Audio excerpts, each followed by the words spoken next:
Hello, writers! I'm Kristen Kiefer, author of fantasy fiction and creative writing resources, and you are listening to the Well Storied podcast, where I share insights, encouragement, and actionable advice designed to help you craft sensational novels and build your best writing life, always in 30 minutes or less, so you can get back to writing, of course.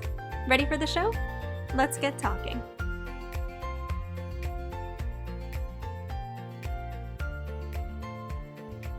All right, come on in and welcome to another episode of the Well Storied podcast. I'm Kristen Kiefer and today is May 25th, 2017. Today we are breaking down an overview of the traditional publishing process in case you're trying to decide which publishing path is right for you, independent publishing or traditional publishing, and want to learn more about what each process entails. If you would like to read along as you listen in, simply visit well-storied.com/tradpub. I'll leave that link for you in today's episode description as well. Without any further ado, let's dive in. If you're gearing up to publish your first book, then you might be wondering what the traditional publishing process looks like. What's involved in finding and signing with a literary agent? How exactly do you land a book deal? And what happens after you ink your name on the dotted line? Every author's experience within the traditional publishing industry will be unique. But that said, there is a general script that most writers follow as they work their way through the traditional publishing process. And it's this blueprint that I intend to break down in today's episode. Because the more you know about publishing, both traditionally and independently, the greater your self-assurance will be as you prepare to share your stories with the world. Step number 1 in the traditional publishing process: revise and polish your manuscript. Most traditionally published authors have literary agents who present their work to publishing houses, help them negotiate contracts, and otherwise serve as their guides through the wild and turbulent world of traditional publishing. If you want to land an agent, ensuring your manuscript is the best that it can be before querying is essential. Agents receive dozens, if not hundreds, of queries a day. A quality query letter might pique an agent's interest, but they won't give a sloppy or incomplete manuscript a second thought. Step number 2, assess your story's marketability. Most literary agents specialize in particular types of manuscripts, such as children's lit, mysteries and thrillers, or speculative fiction. Understanding where your book would best fit into the market is therefore key to crafting an effective query letter and appealing to the right agents for your book. Step number 3, research agents. When your manuscript is polished and you have a strong understanding of where your book would fit in the market, it's time to begin querying. The first step in the querying process is to compile a list of agents you'd like to solicit, specifically those who specialize in your genre and would otherwise be a great fit for you and your work. You can use tools like Publishers Marketplace, Query Tracker, and Agent Query to research agents. Bear in mind that some agents may not be open to new submissions. It's always a good idea to review an agent's submission guidelines, catalog of work, and reputation within the industry before adding them to your list. Step number 4, write your query letter and synopsis. After compiling a list of agents you'd like to query, somewhere between 25 and 50 is a good starting point, you'll be ready to draft the query letter you'll use to pitch your manuscript as part of the submissions process. Publishing professional Jane Friedman has a fantastic guide on writing effective query letters that I'll link for you in today's episode transcript. Before submitting your query letter, double-check the agent's submission guidelines. Many agents ask writers to include a short synopsis, typically 2, 5, or 10 pages long, and a manuscript excerpt in their submission package. Step number 5, begin submitting queries. When you're ready to submit your first queries, consider appealing to just 5 or 10 agents at a time. which can help temper the inevitable sting of rejection. As a bonus, if rejection includes feedback on your pitch or manuscript, you can use this advice to polish your query before your next round of submissions. If your query interests an agent, they'll likely ask for a partial or full copy of your manuscript for review. After sending this along, the agent will either reject your work or make an offer of representation. A slew of rejections doesn't necessarily mean that you haven't written a good story or query letter. Agents might conclude that your manuscript simply isn't marketable at that particular moment in time. Pay attention to feedback and act accordingly. If, after, say, a year of querying, you receive positive notes but no offer of representation, then it might be time to shelve your manuscript and get to work on a new project. Step number 6, an agent makes an offer. Has an agent offered to represent your manuscript? Congratulations!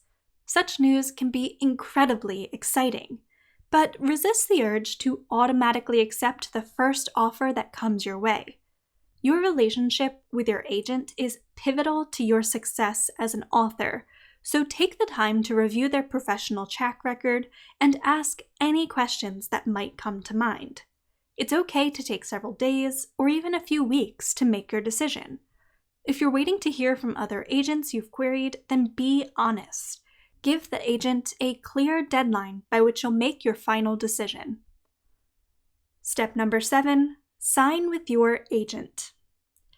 An agent's verbal offer of representation will also come with an official contract that you'll want to review carefully.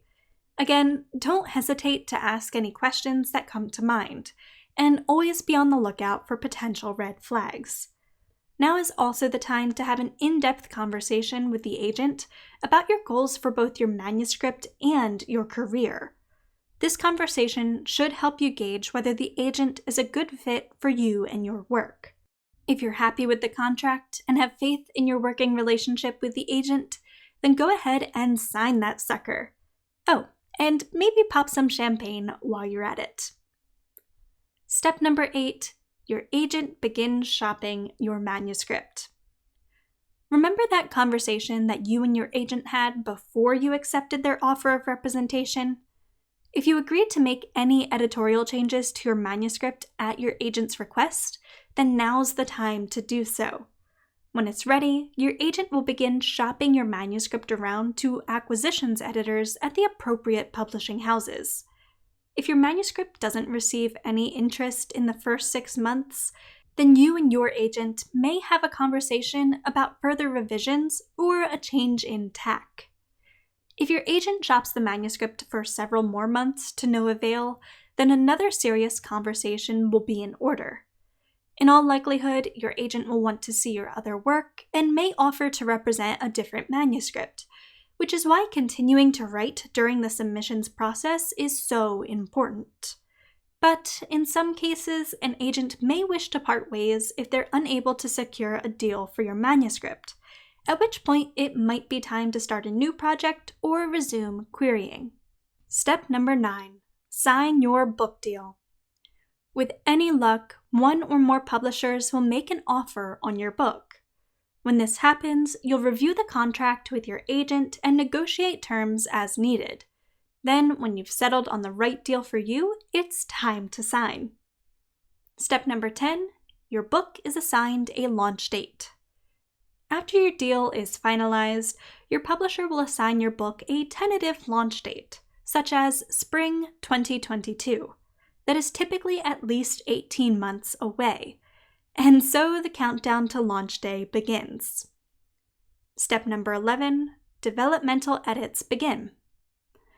As pre-publication gets underway, your first task will be to revise your novel based on editorial feedback. You'll complete one or more rounds of revision as you and your editor work to develop as strong a story as possible. Step number 12, your editor presents your book. When revisions are complete and your launch date is somewhere between 6 and 8 months away, your editor will begin to present your manuscript to the publisher's cover design, interior formatting, and marketing teams. Work on those aspects of your novel will begin.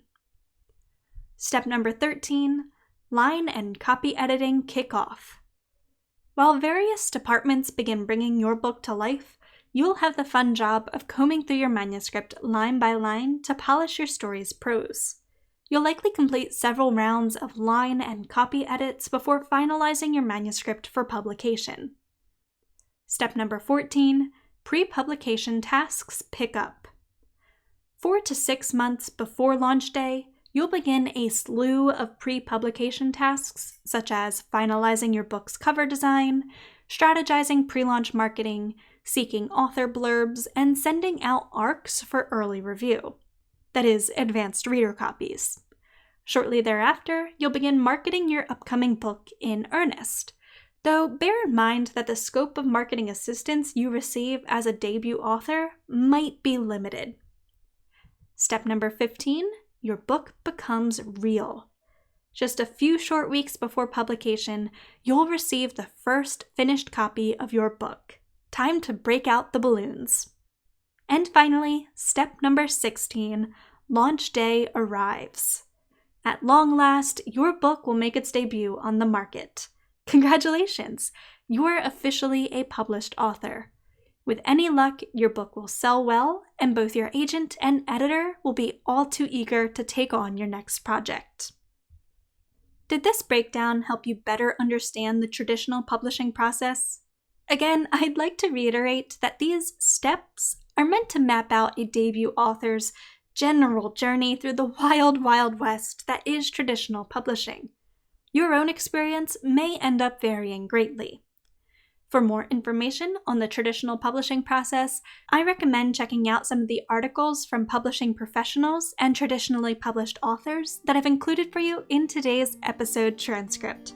Until next time, friends, happy writing. Thank you for listening to today's episode of The Podcast Writer. I hope you found it helpful to your writing journey. If so, make sure to subscribe to the podcast so you never miss a new episode, and to give the podcast a quick rating or review. Doing so goes a long way toward helping the podcast reach new writers and lets me know that you're enjoying what I'm creating. You can also give me a shout out directly on Instagram at Kristen_Kiefer. For additional guidance as you work to craft sensational novels and build your best writing life, be sure to head on over to www.well-storied.com, where I share blog posts, workbooks, e-courses, and other helpful resources for writers. Again, that's well-storied.com. Thank you again for tuning into today's episode, my friend. Until next time, happy writing!